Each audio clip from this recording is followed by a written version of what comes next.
what you wanted, all the stuff. You sacrificed your daughters. Right? You took away their mother. That's the first thing you did. You took away their mother.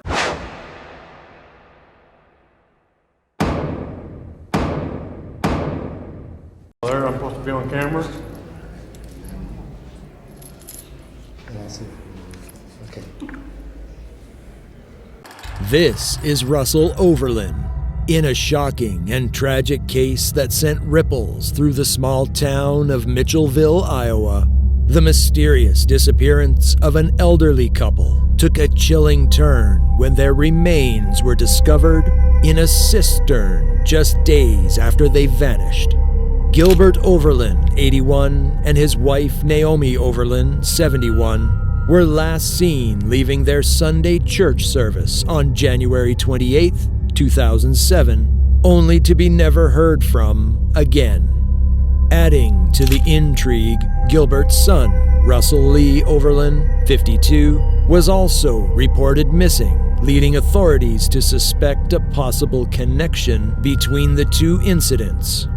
Just a day after his parents' bones were found, Russell was declared a material witness and, shockingly, found on the run. The manhunt eventually came to an end when the Northern Oklahoma Violent Crimes Task Force apprehended him outside a hotel in Miami, Oklahoma, a staggering 400 miles away from his hometown.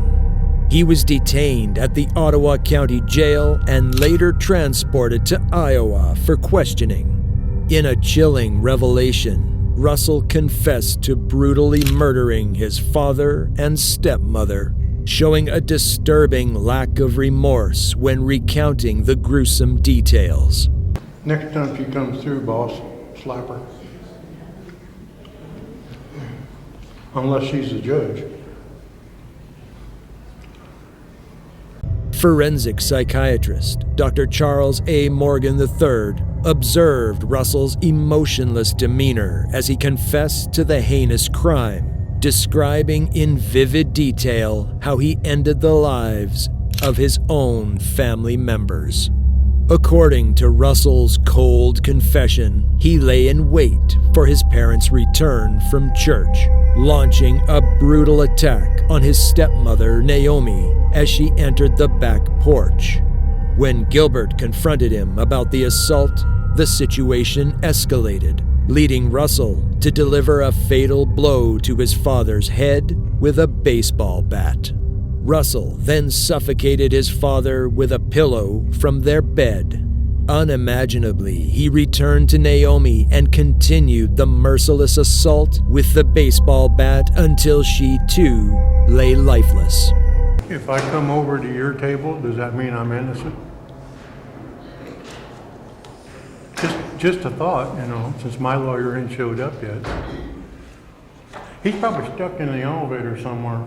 Russell's motivation for such a heinous act was revealed to be rooted in the resentment for how he believed his parents treated him inside their home. This tragic case came to a close when Russell Overlin was sentenced to 2 consecutive life terms without the possibility of release for the brutal double murder. As the killer now spends his days behind bars in the Iowa State Penitentiary, the small community of Mitchellville is left grappling with the haunting memory of this unthinkable crime. The Overlin family tragedy serves as a grim reminder that even in the most serene of places, darkness can strike unexpectedly. And my dear sister's ashes are buried with our parents. Martha was brutally murdered by you, Greg. And for what? This is Gregory Agnew. In a chilling tale of love turned deadly, the case of Gregory Agnew has captivated Michigan residents for decades. Born on November 1st, 1967, Agnew's life took a dark turn when he became romantically involved with Tammy Niver, a woman who would later vanish without a trace in August 1993. Friends and family knew their relationship was far from idyllic, with reports of possessiveness, toxicity, and cruelty on Agnew's part, even after the birth of their child. When Tammy went missing just days after their breakup, suspicion fell heavily on Agnew. However, despite exhaustive efforts, detectives struggled to find concrete evidence linking him to her disappearance. Enter Tammy's friend, Martha McGeorge, who bravely offered to cooperate with law enforcement by wearing a wire to try and elicit a confession from Agnew. Shockingly, the plan backfired when Agnew and McGeorge started dating, leaving investigators stunned. You walked out of that bedroom? I don't think I went down there. You don't think you went down to the bedroom? I don't think so. You never looked in that bedroom? I don't know. You never looked at Martha laying in the bed dead? I don't know. I thought you had a good memory of February 17, 2018. I don't recall. Believing Agnew was still the prime suspect, authorities pursued every avenue to get him to confess, even attempting to subpoena Martha in 2014.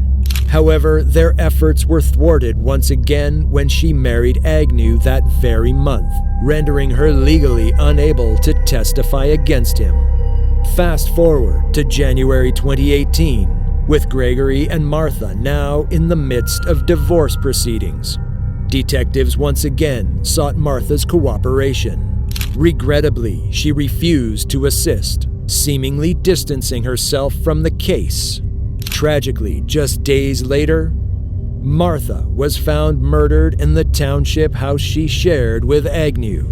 An autopsy revealed that she had been strangled and drugs were found in her system, adding further complexity to the investigation. While Agnew remains the primary suspect in both the disappearance of Tammy Niver and the murder of Martha McGeorge, he has only been indicted and convicted in the latter case. Throughout his trial, Agnew and his defense team attempted to present a different image of Martha, implying she led a high-risk lifestyle and was involved in an extramarital affair. Their theory suggested that she was killed by an unknown male attacker while under the influence of drugs. I don't understand how anyone can take a mother away from their kids. Not once, but possibly twice. I'm disgusted and hurt that you did these things and are sitting there with these secrets. Where is Tammy, Dad? However, the 12-member jury remained unconvinced, ultimately finding Gregory Agnew guilty of murdering his wife and sentencing him to life in prison. At 53 years old, he now resides in the Bellamy Creek Correctional Facility, where he'll likely spend the rest of his days. As the haunting case continues to baffle authorities and the community, Gregory Agnew's link to the disappearance of Tammy Niver remains an open question. Though he has never been prosecuted for her vanishing, the Washtenaw County Sheriff's Office persists in their investigation, determined to bring closure to this unsettling mystery one day.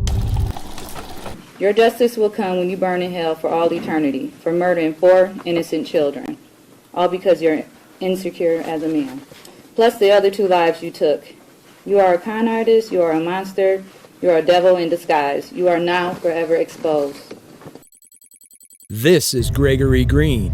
He spent 16 years behind bars for the murder of his pregnant first wife and has shocked the nation once again with his chilling confession to the September 2016 killings. After being declared fit to stand trial, Green readily admitted his guilt, as his defense counsel, Charles Longstreet II, revealed to reporters. The heart-wrenching tragedy involved the deaths of Green's biological children, Coy Green, age 5, and Kaylee Green, aged 4, who tragically succumbed to carbon monoxide overdoses, left abandoned in a vehicle with the engine running. But the horror didn't end there. Green's stepchildren, Chadney Allen, age 19, and Kara Allen, age 17, were brutally killed in front of their mother, Faith Green, who miraculously survived the ordeal.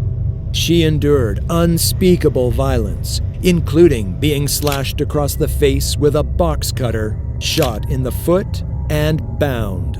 I didn't know any of that, and I'm surprised. I'm so shocked.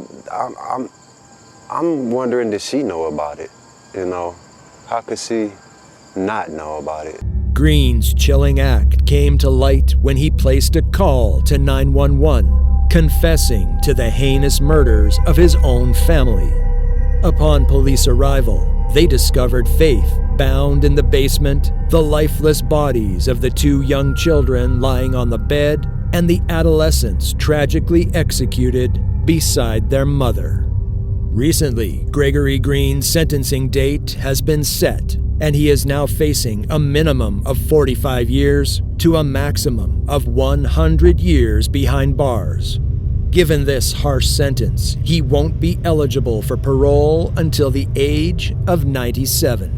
Unsettling details about Green and Faith's relationship emerged as it was revealed that Faith had previously been denied a personal protection order in 2013. Despite Green's dark past, the couple married just 2 years after he was released from jail on his 5th parole request.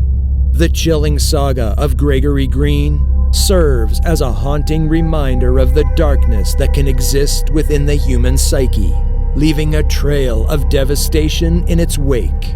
As this tragic case unfolds in the courtroom, the nation grapples with the question of what could drive a man to commit such unimaginable acts against his own family.